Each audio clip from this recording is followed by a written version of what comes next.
नमस्कार। अक्सर लोग कोलेस्ट्रॉल को शरीर के लिए बहुत ज़्यादा खतरनाक समझते हैं, लेकिन एक और पदार्थ ऐसा है जो आपके शरीर के लिए बहुत ज़्यादा नुकसानदायक हो सकता है, यहाँ तक कि वो आपके लिए हृदय रोग का कारण भी बन सकता है, हार्ट अटैक भी इससे आ सकता है। जी हाँ, आज हम बात करने वाले हैं ट्राइग्लिसराइड की। तो आइए जानते हैं ट्राइग्लिसराइड क्या होता है, इसके क्या कारण होते हैं बढ़ने के और इसका कितना लेवल एक व्यक्ति में होना चाहिए।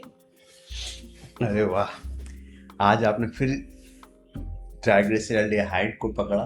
एक बहुत कॉमन समस्या हो रही है, खास करके हमारे युवाओं के लिए। जब आपने टॉपिक पकड़ा तो मैं बोलूं, आजकल जब हम लोग न्यूक्लियर फैमिली की तरफ बढ़ रहे हैं और फैमिली की जिम्मेदारी हमारे ऊपर है, तो हमें अपने हेल्थ को कभी भी इग्नोर नहीं करना है। और अच्छे हेल्थ का रास्ता हमारे लाइफस्टाइल से ही गुजरता है। और ट्राइग्लिसराइड भी एक ऐसी ही प्रॉब्लम है जो कि आज के समय में बढ़ती जा रही है और कहीं ना कहीं लाइफस्टाइल से इसका रिलेशन है। और चूंकि जो व्यूअर्स हमारे ये वीडियो देख रहे हैं इस सोशल मीडिया में, जहाँ इतने सारे इंटरटेनमेंट के वीडियो चलते हैं, तो इसका मतलब है कि वो हेल्थ को लेके तो अवेयर है, लेकिन उसको और पॉजिटिव वे में हम लोग किस तरह से ले जाएं, तो आप उनको ये वीडियो पूरा देखना चाहिए।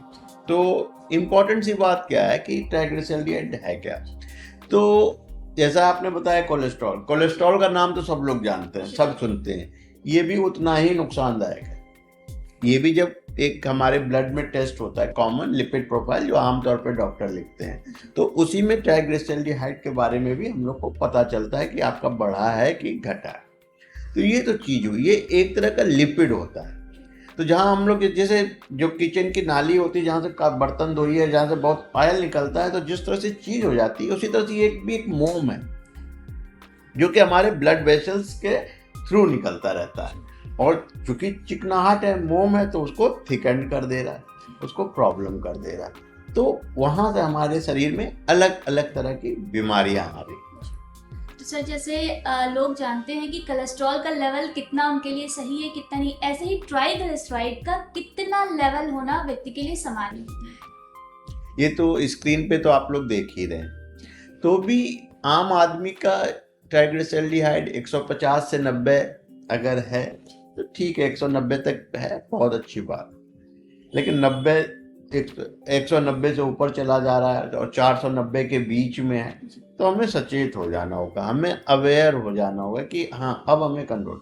और इससे ज़्यादा हो गया तो हमें पूरी तरह से अपने आप को, अपने हेल्थ पे ध्यान देना होगा, क्योंकि इसकी वजह से जो प्रॉब्लम होगी उसे सिर्फ एक इंडिविजुअल को नहीं होगी, पूरा परिवार सफ़र करेगा।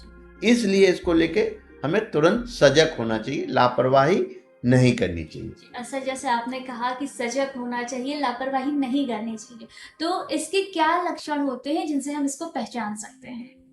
देखिए, सबसे बड़ी बात है कि ट्राइग्लिसराइड का इटसेल्फ कोई सिम्टम नहीं आएगा अगर बढ़ा हुआ, लेकिन फिर भी अगर आदमी को सांस लेने में दिक्कत है, बहुत जल्दी थक जा रहा है, कमजोरी लग रही है, वीकनेस रह रही है, या उसका डायबिटीज़ बहुत बढ़ा हुआ है, या उसका ब्लड प्रेशर बहुत बढ़ा हुआ है, तब उसको सजग हो जाना चाहिए कि उसको ट्राइग्लिसराइड का तब टेस्ट कराना है। नेचुरली जब आदमी डॉक्टर के पास जाएगा तो वो लिपिड प्रोफाइल टेस्ट कराएगा ही, तो वहाँ से हमें पता चल जाएगा। तो सर, ये किन कारणों से होता है, किन कारणों से बढ़ता है? हाँ, कारण देखिए जानना बहुत ज़रूरी है, और हमारे चैनल का उद्देश्य भी यही है कि हम आपको कारण बताएं, क्योंकि prevention is better than cure, जिससे आप अपनी हेल्थ की खुद रक्षा करें, खुद अपने हेल्थ को जानें। तो देखिए, कारण क्या है। जब हम लोग हाई कैलोरी डाइट लेते हैं, हाई कार्बोहाइड्रेट डाइट लेते हैं, तो वहाँ से ये चीज़ें शुरू होती है। या हम जो फैट लेते हैं, या बहुत एनिमल फैट लेते हैं, या हम बहुत तेल लेते हैं, मक्खन लेते हैं, इस तरह की चीज़ों की जब हमारे शरीर में मात्रा ज़्यादा होने लगती है, मोटा मोटी समझे तो जितना हमें ज़रूरी है उससे ज़्यादा हम कैलोरी ले रहे हैं, तब ये दिक्कत शुरू होगी।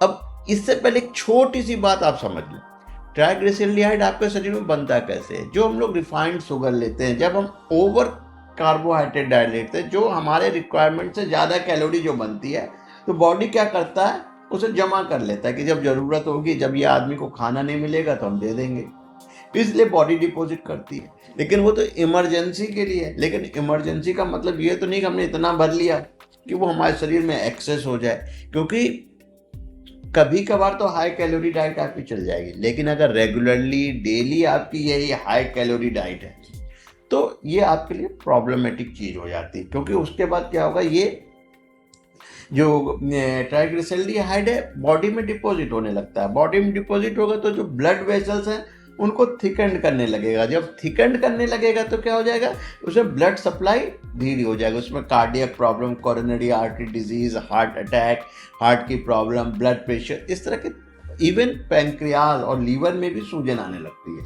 जब ये एक्सेस डिपॉजिट होने लगता है। तो इसलिए आपको इन चीज़ों पे ध्यान देना होगा कि कैलोरी इनटेक आपका मिनिमम होना चाहिए। और अगर समान शब्दों में बोले तो आपको खाने के लिए नहीं जीना, जीने के लिए खाना है। जी सर, तो इससे बचाव के लिए क्या किया जा सकता है? ये जो आपने बात पूछी, इसके बचाव के लिए क्या किया जाए, तो सबसे जो ज़्यादा इम्पोर्टेंट है, हमें जीने के लिए खाना है, खाने के लिए नहीं जीना। हमें अगर अपनी परिवार है तो उसके लिए रिस्पॉन्सिबल होना होगा और अपने डाइट को लेके कंट्रोल करना होगा। जो आप देखते होंगे सोशल मीडिया में, कई बार लोग बोलते हैं कि हम उनके पास गए और हमारा कोलेस्ट्रॉल बिल्कुल कम हो गया, बिना दवा के हमारा ट्राइग्लिसराइड कम हो गया। कॉमन सुनते हैं हम लोग। तो ये जो रीज़न क्या होता है, हम पहले एक्सेस ले रहे होते हैं सब चीज़ें, एकदम से हम किसी के इन्फ्लुएंस में आए, हमने डाइट कंट्रोल कर दिया और सारा क्रेडिट उसको दे दिया।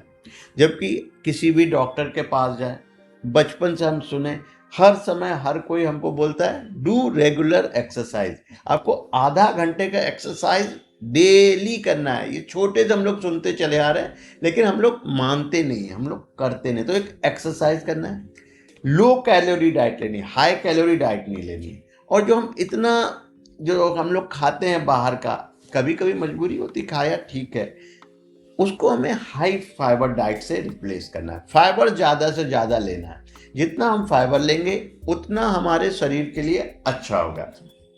और देखिए, ट्राइग्लिसराइड बढ़ने का एक बहुत रीज़न है जो हर आदमी कंट्रोल करता है, ज़्यादा अल्कोहल लेना, ज़्यादा सिगरेट पीना, गुटखा खाना। कई बार हम लोग सिगरेट तो बोल देते हैं, तो गुटखा खाने वाले सोचते हैं कि हम तो फ्री हैं। ऐसा नहीं है, गुटखा से ज़्यादा नुकसान है। तो वो चीज़ हमें ध्यान रखना होगा कि वो जितना हमने कंट्रोल कर लिया अपना, जितना ये। और एक्सरसाइज, अब देखिए हम लोग इंसान हैं, शादियों में भी जाना होता है, कई बार परिवार के साथ बाहर भी खाना पड़ता है, बहुत सारी चीज़ें। अक्सर सैटरडे को ऐसा हो जाता है, आपने सैटरडे नाइट में हैवी डाइट ले ली, तो कम से कम कोशिश कीजिए रात में सोने से पहले थोड़ा टहल लें। मजबूरी बस नहीं टहल पाए, अगला दिन संडे या मंडे, उस दिन आप खूब एक्सरसाइज कीजिए, जितना बर्न कर सकते हैं कैलोरी बर्न कीजिए। बहुत मिनिमम लाइट डाइट लीजिए, वो भी लीजिए फाइबर, लो कैलोरी और फाइबर डाइट लीजिए। ये करने से आप धीरे धीरे चीज करेंगे। और अच्छा हो कि जैसे सैटरडे को आपने खाया तो संडे का डिनर आप ऑफ कीजिए और बॉडी के उस मेटाबॉलिज्म को आप रेगुलेट करने की कोशिश कीजिए। तो thank you so much sir, आपने बहुत अच्छी जानकारी दी। आई होप हमारे व्यूअर्स को इससे फायदा होगा। नमस्कार। नमस्कार, अगर आपको हमारे वीडियोस पसंद आ रहे हैं तो फिर इसे लाइक, शेयर, सब्सक्राइब और कमेंट करिए। और अगर आपको कोई डाउट है तो फिर आप हमारे चैनल के कमेंट सेक्शन में ज़रूर कमेंट करिएगा। थैंक्स।